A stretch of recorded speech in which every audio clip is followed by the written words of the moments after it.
एक सरोवर में 3 दिव्य मछलियाँ रहती थीं। वहाँ की तमाम मछलियाँ उन तीनों के प्रति ही श्रद्धा में बंटी हुई थी।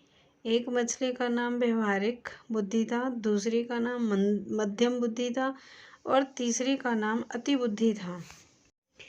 अति बुद्धि के पास ज्ञान का असीम भंडार था। वह सभी प्रकार के शास्त्रों का ज्ञान रखती थी। मध्यम बुद्धि को उतनी ही दूर तक सोचने की आदत थी जिससे उसका वास्ता पड़ता था। वह सोचती कम थी, परंपरागत ढंग से अपना काम किया करती थी। व्यवहारिक बुद्धि ना परंपरा पर ध्यान देती थी और ना ही शास्त्र पर। उसे जब जैसी आवश्यकता होती थी निर्णय लिया करती थी और आवश्यकता ना पड़ने पर किसी शास्त्र के पन्ने तक नहीं उलटती थी। एक दिन कुछ मछुआरे सरोवर के तट पर आए और मछलियों की बहुतायत देखकर बातें करने लगे कि यहाँ काफ़ी मछलियाँ हैं, सुबह आकर हम इसमें जाल डालेंगे। उनकी बातें मछलियों ने सुनी। व्यवहारिक बुद्धि ने कहा, हमें फौरन ये तालाब छोड़ देना चाहिए। पतले स्रोतों का मार्ग पकड़कर उधर जंगली घास से ढके हुए जंगली सरोवर में चले जाना चाहिए। मध्यम बुद्धि ने कहा, प्राचीन काल से हमारे पूर्वज ठंड के दिनों में ही वहाँ जाते हैं और अभी तो वो मौसम ही नहीं आया है। हम हमारे वर्षों से चली आ रही इस परंपरा को नहीं तोड़ सकते। मछुआरों का खतरा हो या ना हो, हमें इस परंपरा का ध्यान रखना है। अति बुद्धि ने गर्व से हंसते हुए कहा, तुम लोग अज्ञानी हो, तुम्हें शास्त्रों का ज्ञान नहीं है। जो बादल गरजते हैं वे बरसते नहीं हैं। फिर हम लोग 1000 तरीकों से तैरना जानते हैं।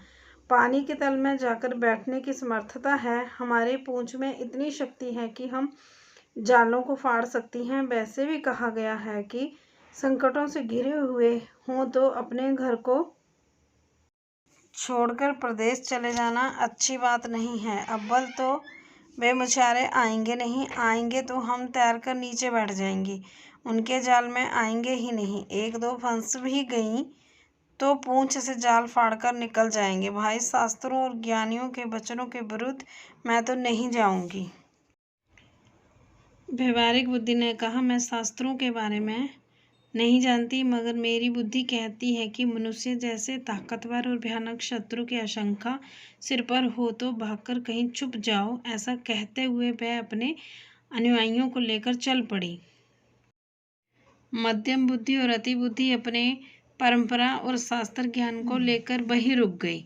अगले दिन मछुआरों ने पूरी तैयारी के साथ आकर वहां जाल डाला और उन दोनों की एक न चली। जब मछुआरे उनके विशाल शरीर को टांग रहे थे तब व्यवहारिक बुद्धि ने गहरी सांस लेकर कहा, इनके शास्त्र ज्ञान में ने ही धोखा दिया। काश इनमें थोड़ी व्यवहारिक बुद्धि भी होती। व्यवहारिक बुद्धि से हमारा आशय है कि किस समय हमें क्या करना चाहिए और जो हम कर रहे हैं उस कार्य का परिणाम निकलने पर क्या समस्याएं आ सकती हैं। ये सोचना ही व्यवहारिक बुद्धि है। बोलचाल की भाषा में हम इसे कॉमन सेंस भी कहते हैं। और भले ही हम बड़े ज्ञानी ना हों, मोटी मोटी किताबें ना पढ़ी हों, लेकिन हम अपनी व्यवहारिक बुद्धि से किसी परिस्थिति का सामना आसानी से कर सकते हैं।